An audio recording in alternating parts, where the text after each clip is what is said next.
Hey there, welcome to our channel. In today's video, we're diving into how to set up TLS SSL Stunnel on HTTP Injector using the SNI method for a secure and reliable internet connection. If you're new here, don't forget to like, subscribe, and share. Now let's get started. First, let's create an SSH TLS server account. Open any web browser on your device and search for UDP Custom.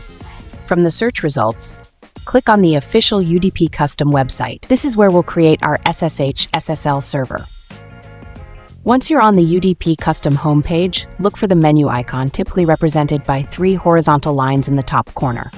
Click on it to open a list of options. From there, select SSH Server, and then choose SSH Stunnel Server. You'll be redirected to the account creation page. Enter your desired username, solve the CAPTCHA, and click Create Now. Within moments, your server will be created, and the server details will be displayed on the screen. Save these details for later use.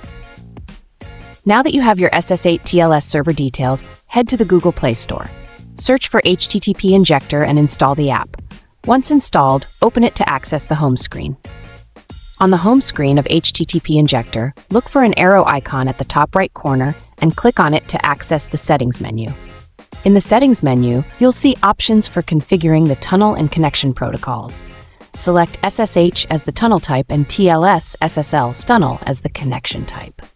Make sure to save these settings. Next, click the gear icon to access the SSH settings. On the Secure Shell SSH page, enter the details from the server you created earlier. Paste the SSL host data, specify port 80 or any other port provided, and input your username and password. If you wish to add an SNI, server name indication, click the pencil icon on the home screen. Enter a valid SNI. If you're unsure, check our playlist for a detailed video on finding SNI hosts. Without a valid SNI, you may encounter connection issues. Once all details are correctly added, return to the home page and click Start to establish a secure web connection.